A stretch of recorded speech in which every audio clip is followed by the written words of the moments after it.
¿Qué tal? ¿Cómo están? Bienvenidos, bienvenidas una vez más a nuestro programa 24 cuadros por segundo, junto a Rodolfo Montt en el día de hoy, ya que a diferencia de la semana pasada, esta semana Manuel Escobar tenía algún problema por allí, pero aquí quien esté, o es Manuel, o es Rodolfo, o son los dos, la cosa funciona igual porque son increíbles en esto del cine. Como decía Manuel la semana pasada, somos ñoños, una cosa así. Pero bueno, ¿cómo está Rodolfo? Bienvenido una vez más a nuestro programa.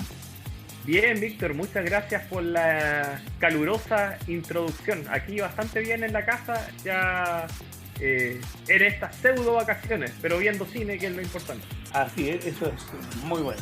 Y Rodolfo, ¿qué te parece que hagamos un alto de introductorio para que ya entremos de lleno en materia? Perfecto.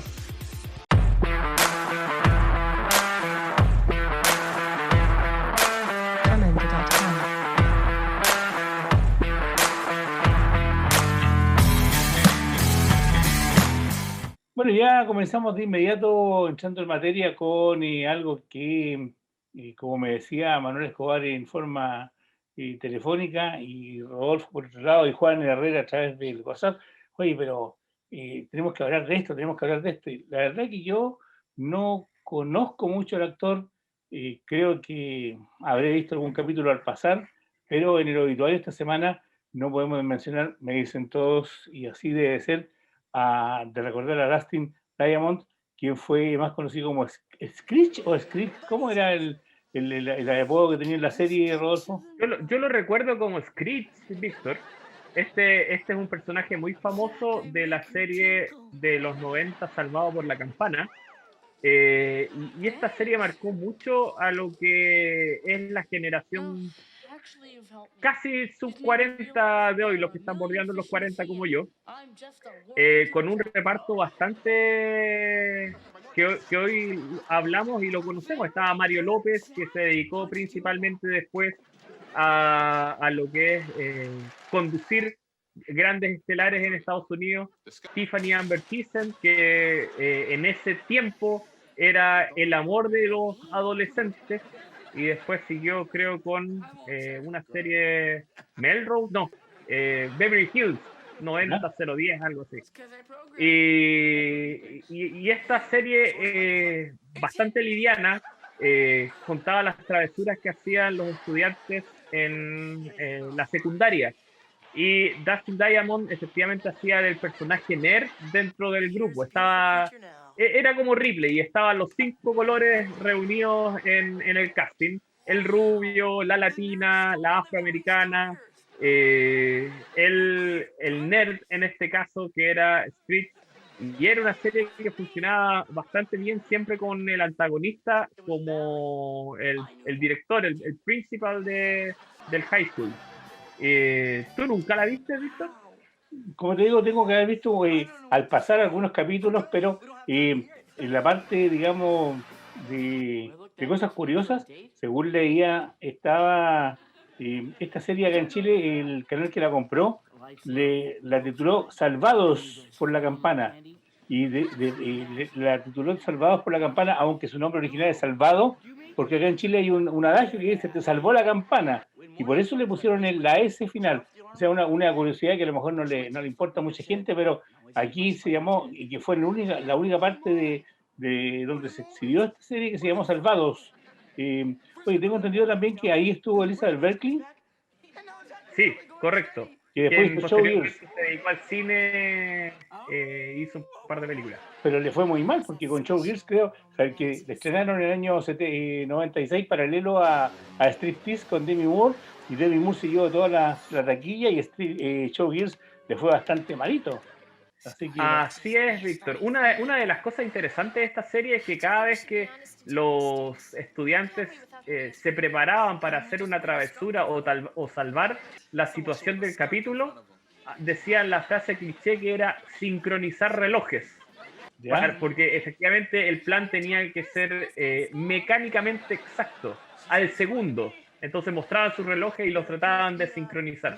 Y era una frase que en los colegios pegó mucho. Es decir, varios en los colegios como que decían: ya, sincronicemos los relojes y hagamos la travesura del día. Oye, pero tú estás en la universidad en esa época, así que sincronizaste el reloj en la universidad. No.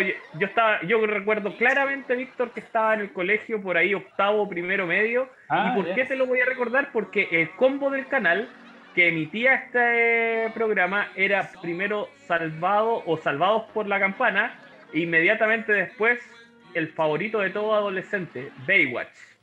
Así que era imperdible, después de ver Salvados por la Campana, aparecía Baywatch. O sea, tenemos que hacer un capítulo con la Pamela Anderson. No solamente con ella, es decir, la serie en sí era una serie muy entretenida, Víctor.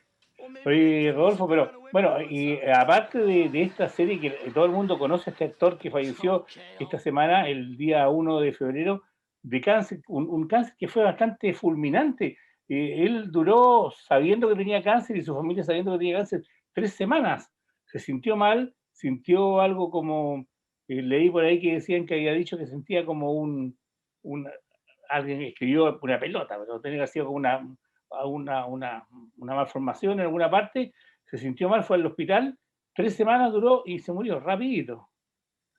Mira, este actor no tuvo grandes apariciones en el cine, de hecho, posteriormente estuvo vinculado a algunas series de televisión en la cual se interpretaba a él mismo, y ese es como en lo que uno puede ver que realmente se transformó su personaje en un ícono, cuando ya te invitan a series para interpretarte a ti como personaje de la cultura pop.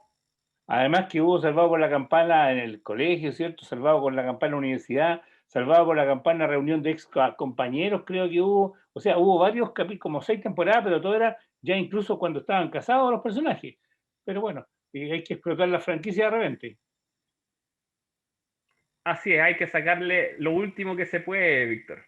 Pero vi algo muy, muy raro de este actor, que es la última película que hizo, que es una mezcla de película de terror, de gore, de thriller, que incluso hay un reparto que no es malo, está Robert Loya, por ejemplo, que hace de policía, y él es como uno de los que está involucrado en el tema, y que es una película que va así muy aparejada a lo que es Hostal. ¿Te recuerdas de la película Hostal? Sí, Bueno, aquí correcto. hay unas pervertidas, se llama pervertidas, perversas, donde hay corte de dedos de mano. Mira, la verdad que no voy a mostrar imágenes porque lo que hay es bastante complicado, depende de la hora que se exhiba, y, y es una película así bastante, como te digo, gore.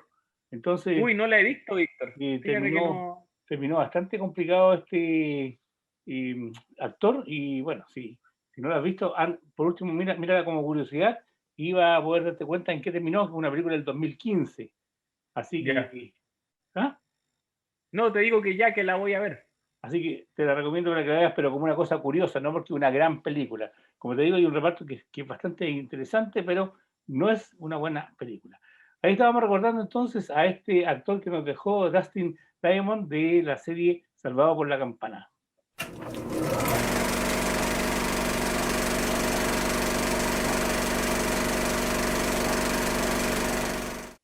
Bien, y ya estamos de regreso para seguir con ustedes. Y en este momento, en este bloque del programa, perdón, teníamos preparado el corto, que está listo, que está visto y todo lo demás. Pero cuando estábamos ya en las instancias de edición del programa, nos enteramos de la infausta noticia de la muerte de Christopher Plummer. Y yo creo, Rodolfo, que eso amerita que por lo menos unos minutos lo comentemos, pero amerita un programa completo. ¿Qué dices tú? Yo creo que sí, Víctora. Es tan larga y grande la trayectoria de Christopher Plummer, ya sea interpretando en la pantalla como haciendo voces de animación. Es un actor de larga trayectoria, importantísimo, que ganó los 4 premios que cualquier actor desearía tener. Así que vale la pena hacer un capítulo completo de él, Víctor. Fíjate que la generación antigua, digamos, mi generación, lo conocemos mucho y destacadamente por la interpretación del Capitán Von Trump, interpretación que a él le cargaba que le preguntaran. De hecho, en una entrevista por ahí dice que cada vez que le preguntaban por el Capitán Von Trump era como que le pegaban un caballo muerto. Imagínate cómo era complicado para él. Ahí estuvo con Julián. Estuvo también con Sofía Loren en La caída del Imperio Romano. buenísimo. Las generaciones intermedias, digamos, ya por año 2000, lo deben recordar como Van Helsing en Drácula 2000.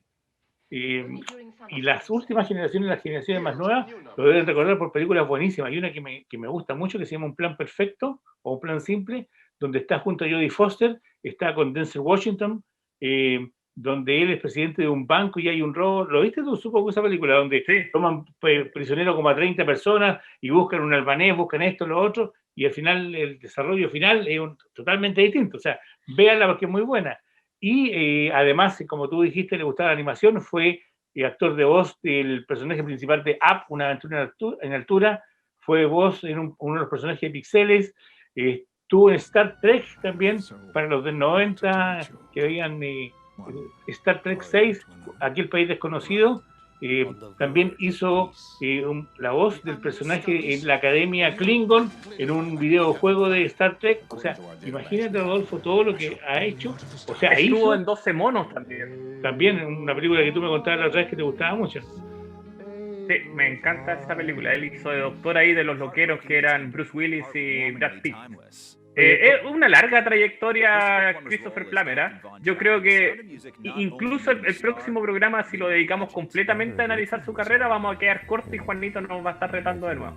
Pero no, hagámoslo entero, completo a Christopher Plummer, porque yo te digo, lo amerita, es interesante, y su carrera incluye 219 películas, solamente actuando, ya sea como actor de voz o como actor en el reparto, pero además fue escritor, o sea, guionista, produjo películas, estuvo en soundtrack, o sea, hizo mucho.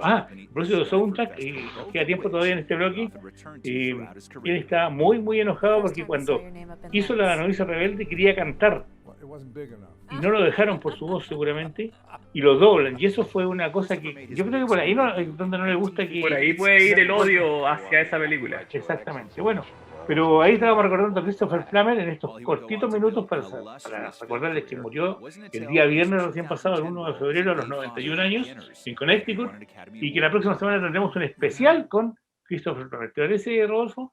Excelente idea, Víctor. Así que lo quedamos hasta aquí. Seguimos con el programa entonces.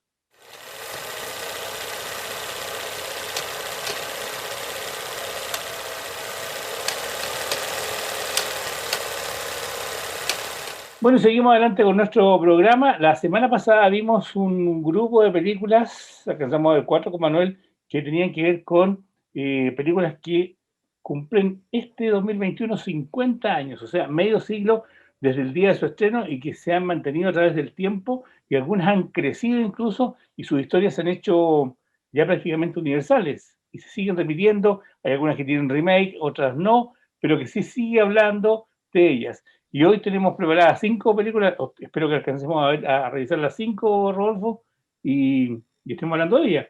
¿Qué te parece que partamos por una que quedamos pendiente la semana pasada? Perfecto. Cuando vi el programa de la semana pasada, Víctor, dije, me gustaría haber estado para hablar de esas películas, pero fíjate que las que trajimos hoy a colación también son películas bastante interesantes de las cuales hablar, Víctor. Mira, ¿con cuál partimos? Partamos con la que quedamos pendiente, que fue Verano del 42. Una gran película que tiene una música extraordinaria. Esta es la historia del protagonista.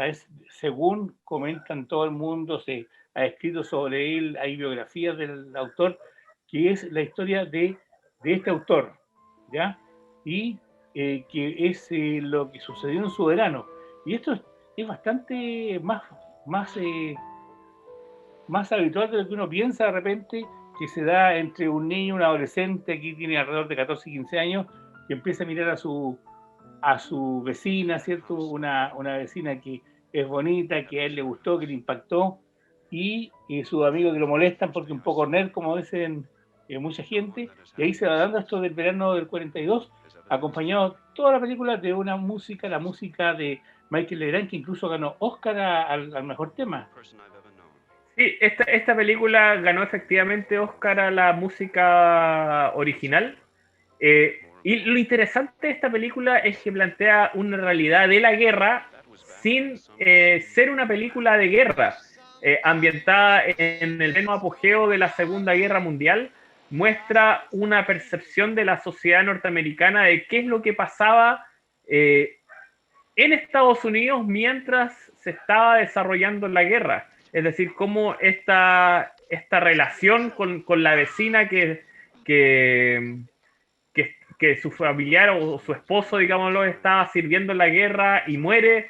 En ese sentido, muestra muy inteligentemente y desde un punto de vista totalmente novedoso la Segunda Guerra Mundial. Exacto, bueno, el director es Robert Mulligan, quien fue el director de esta película, y aquí actúan Jennifer O'Neill, Gary Graines y Jenny Hausen, entre otros. Y la historia básica de tres amigos que llegan a pasar sus vacaciones como todos los veranos a una isla de Nueva Inglaterra, y ahí ya cuando él está más crecido y empieza a darse cuenta que su vecino está cerca y que quiere tratar de entablar conversación, de repente a los 13, 14, 15 años lo único que quería hablar de acercarte a quien te gusta, ¿cierto? Por último, llevarle la bolsa de las compras, como ocurre en esta película con este chico, y tratar de como sea, llegar a ella, acercarse, ayudarle, hacer de repente un poco ridículo con lo que le preguntaba, o le decía, o le ayudaba, pero ahí estaba. Hasta que tiene un final que espero que la vean si no la han visto, y los que la vieron ya saben de qué se trata. Una película que fue premiada, ganó la Concha de Plata del Festival de San Sebastián, estuvo el Oscar como mejor banda sonora y además el mejor tema musical, y además tuvo 4 nominaciones, estuvo 4 nominaciones en los Globos de Oro, incluso mejor película. O sea, el año 71 se estrena esta, el verano del 42, una gran película que para algunos puede ser sentimental, para otros un poco nostálgica, para otros encantadora. Hubo gente que incluso en su época la encontró como un poco subida de tono para lo que era, aunque no pasa absolutamente nada, y que es una película que les va a encantar. Yo creo que esas películas simple, sencilla, sin aspaviento, lineal, comienza y termina en un punto donde uno queda incluso con ganas de verla de nuevo porque no hay grandes conflictos y el conflicto que se produce es un conflicto que a todos de una u otra forma le ha pasado en la vida. No sé si estás de acuerdo, Rodolfo. Es que es la fotografía a una generación, Víctor, que literalmente se salvó de ir a la guerra.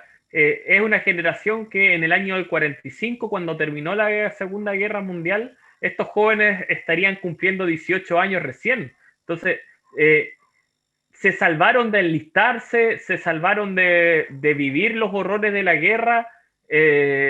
Entonces, marca un antes y un después. Imagínate que llegaron niños o jóvenes de 20 años de la guerra y con experiencias y traumas vividos que estos de 18 años jamás los vivieron ni los van a entender. Entonces, bueno, sí, Víctor. Perdón, dime no.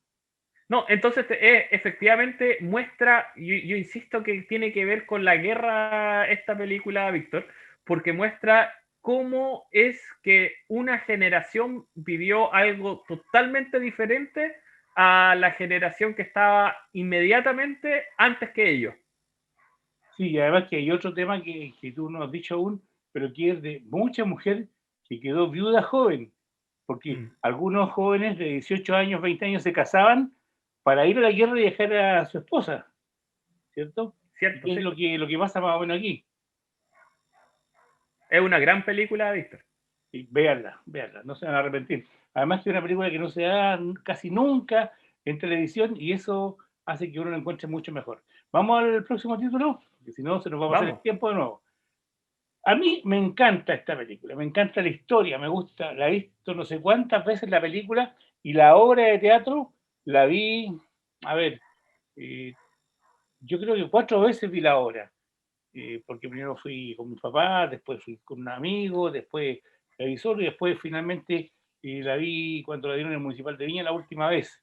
Y una película que siempre veo y me doy cuenta que cada vez que esta película la veo tiene algo actual, a pesar de estar ambientada a principios de 1900. Se trata de El violinista en el tejado. ¿La viste, Rodolfo? Yo vi la película, me encantaría ver la obra de teatro en vivo, Víctor, porque a mí, pese a ser una película musical antigua, me gusta mucho El violinista en el tejado, Víctor.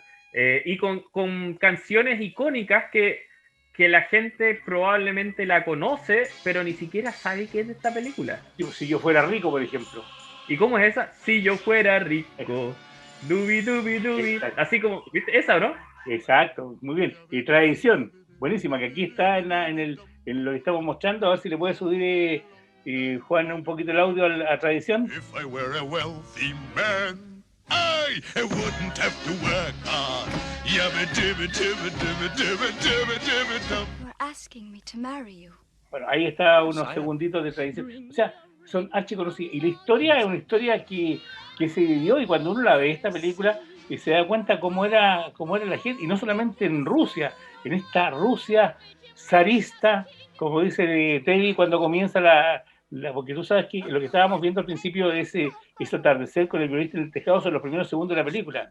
Y él dice, Anatevka, estamos en la Rusia del zar. La Rusia, etcétera, bueno, no se lo voy a decir yo, aunque me lo sé de memoria, pero ahí está Teddy hablando de lo que es la vida. Y este padre que tiene una cantidad de hijas que son admiradas y deseadas por mucha gente, no se podían casar con nadie que no hubiera traído la casamentera a su casa. Y el primer problema que tiene es haber tenido hijas. Incluso él habla, Teddy, que es judío, habla con Dios a cada rato y dice, Dios, ¿por qué me castigaste y me mandaste pura mujer y no me mandaste siquiera un hombre? ¿Ya? Porque eso era lo primero, él no estaba de acuerdo en que la casamentera casara a sus hijas. Y pasa lo que pasa habitualmente, que las hijas salieron un tanto rebeldes y no tomaron en cuenta la casamentera, a quien odiaba, y hay un tema bastante bueno que es casamentera, y empiezan a buscar por su lado. Y además ahí hay otro tema que se llama Do You Love Me, o sea, tú me amas, cuando la esposa, Golde, le pregunta, están hablando de por qué las hijas se van a casar, y él le pregunta, ¿pero tú me amas? Porque nos obligaron a casarnos, yo no te conocía, tú eras muy niña, etcétera, etcétera.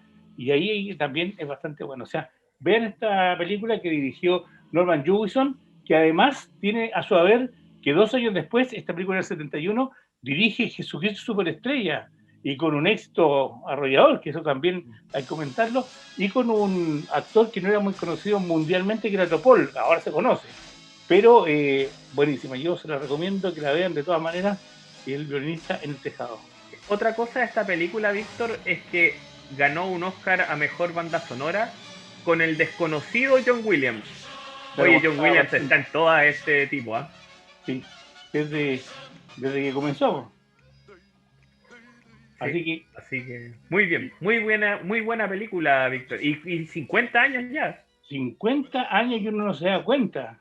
Eso es lo que de repente dice, ¿cómo pueden haber pasado 50 años? Y yo la vi en el cine solo, porque ya podía ir al cine solo. O sea, mis 50 años quedaron hace rato atrás. Tú no nacías todavía, Rodolfo, pero bueno. No.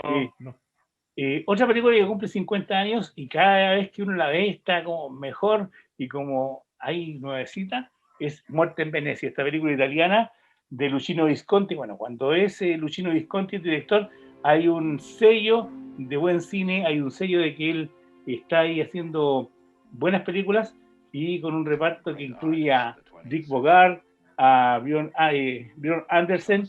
¿Sabes quién es Björn Andersen? No, Víctor.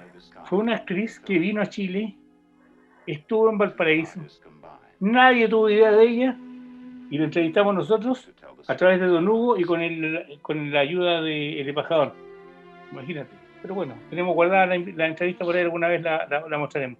Pero ahí está esta película, Muerte en Venecia, una historia que transcurre a principios del siglo XX, obviamente, un compositor alemán que está complicado de salud y cuya última obra acaba de fracasar, llega a Venecia a pasar el verano.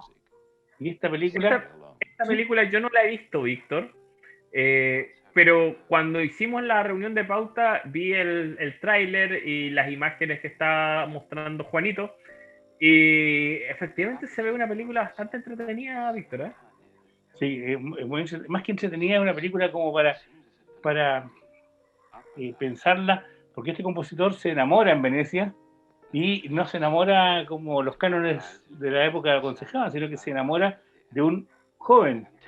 Y ahí comienza todo este desarrollo de Muerte en Venecia, que tuvo nominaciones a Oscar al mejor vestuario, y también estuvo en el Festival de Cannes, y ganó Palma de Oro, y estuvo nominada, a mejor película, y ganó la Palma de Oro, obtuvo premio David Donatello, o sea, una muy buena película de Luchino Visconti, esta Muerte en Venecia, que también es una película para ver más de una vez, porque de repente hay cosas que uno dice, bueno, ¿qué pasa con esta?